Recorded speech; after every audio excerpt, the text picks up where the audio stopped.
Hi friends, this is Lady Flora and I'm a working homeschooling mom of 3, and this video is about how to get started homeschooling your children. So the first thing you want to do is withdraw your child from school. Then there are 2 paths that you can take. One is to homeschool through the county, and the other path is to homeschool through a umbrella school or a non-traditional private school. So let's start with the first path. So if you're going to homeschool through the county, you have to send a letter to the county school system saying, it's called a letter of intent, and it's saying that you intend to homeschool your child. Then you will be expected to keep a portfolio of your child's work and get yearly testing to see if your child is at par with their peers. You do have to pay for the testing, and as far as I know, this is not a super rigid, strict process, and most homeschoolers do quite well with the testing and portfolio process. The other path, which is the path that we have taken, is the umbrella school or the non-traditional private school path. In this method, you don't need to send a letter of intent at all. You are registered under this private school. The county, the government does not collect any information about the students who are enrolled in private schools. So instead of seeing you as a homeschooler, they now see you as a private schooler, and this is perfectly normal and legal. Being part of a non-traditional private school or umbrella school simply means that you have to keep track of your child's attendance, and that's it. There are no other requirements, there's no other restrictions, and your child has to have at least 180 days of school. At least that's how it is in many states. Some states are different. We do more than 180 days of school. In our umbrella school, we report attendance quarterly, which is perfect for us since we homeschool year-round. Umbrella schools are also great for unschoolers, but I'll get into what unschooling means a little bit later. After you do that, you're going to want to sign up for the HSLDA. That stands for the Homeschool Legal Defense Association. The HSLDA is a nonprofit advocacy group created to defend and advance the rights of parents to direct their child's education. And now this is where it gets interesting.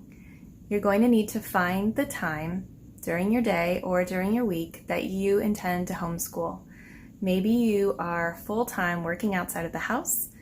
You can probably squeeze in an hour in the morning or in the evening of lessons and then do the majority of your work on the weekends. Additionally, if you're working from home, you can have your child work independently while you're doing your work, and then at the end of your working hours you can check what they've done to see if they need any help in certain subjects. Now you're going to want to think about a curriculum. Depending on your child's age and your choice of homeschool style, you may or may not need a curriculum. I'm a big fan of workbooks that you can get from Walmart or the dollar store that have a lot of really great basic information for your child's grade level. There's a series of books called What Your First Grader Needs to Know, What Your Fifth Grader Needs to Know, and so on. Those can make really wonderful foundations or spines. But there are also some really wonderful curriculums out there that either cover all subjects or have a more a la carte sort of feeling where you can just pick each subject that you want to teach your child, mix and match as you please. The Good and the Beautiful is a really good curriculum choice because if you're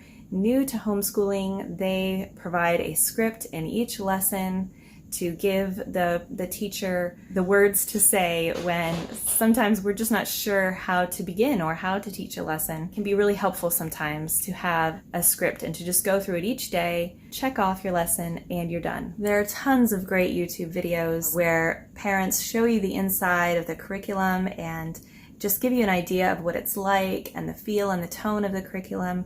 On this channel, we do a lot of reviews of curriculum and some lessons, and we also do some like day in the life videos to kind of show you what it's like. So this could be a good resource for you if you want to subscribe to this channel or some of the other amazing YouTube homeschool channels that are out there. I'll list some really great ones in the description box below. There are a ton of great computer-based curriculum out there where your child does everything they need to on the computer and the program even grades the work for them. You may need to enlist the help of family members if you're a full-time working mom like me. Maybe you're working opposite shifts as your spouse and you can take turns homeschooling your children during the day or even at night if that's the best time for you and your family. You don't need a homeschool room. You don't need a lot of materials. There are several really great homeschooling styles that you are probably going to hear about here on YouTube.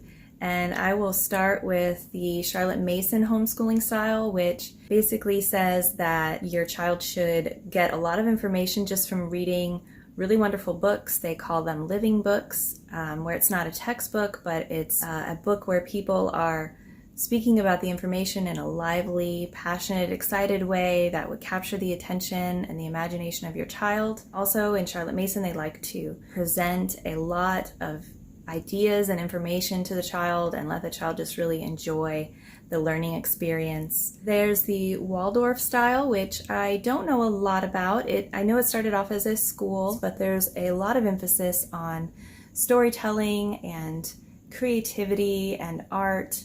And it's a very soulish kind of experience. And I've been inspired by a lot of different aspects of Waldorf while we don't actually homeschool in the Waldorf style. There's also the classical education style, which I am a big fan of because I notice children memorizing things like Disney movies and stuff like that. And I think, how wonderful would it be if instead of memorizing something like that, they memorized something that would benefit them later on in life.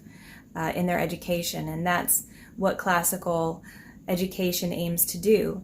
And we're part of a co-op called Classical Conversations, and I have a few other videos on this channel about that. I'll put a video up here for you guys if you're interested. That's not for everybody, but that's what's so cool about homeschooling is that you get to pick what you want to do. I'm also a big fan of unschooling, which is a method of kind of holding back from imposing information on your children and waiting until they show interest in a certain subject. And then when they do, that's when the real teaching and the real passion of learning begins, which I think is a really great concept. And it's something that we try to do in our school, although we do teach in a kind of a structured way, but we also listen for our child's interest. And when she shows an interest in something, we really enjoy getting into it and talking about it and learning it together. We kind of consider ourselves eclectic homeschoolers. Yes, homeschooling can be challenging at times, especially when your student has kind of a bad attitude and you want to get some work done and they're just simply not interested. When that happens and when I feel myself getting impatient, I try to remind myself that love is patient and love is kind. Not in a condemning way, because there is no condemnation for those who are in Christ Jesus. I hold on to it as God's very words to me, and I ask Him to give me the strength to be patient, and I embrace the grace that He has given me. If I can do this as a working homeschooling mom, then I know you can do it too. You are your child's first teacher and you have their best interest at heart. If you want a picture of our homeschool days, you can follow us on Instagram. I also have a Facebook group called Eclectic Homeschoolers. We all post things that we're doing in the group and ask questions. So until we meet again, enjoy your children and rest in the sublime.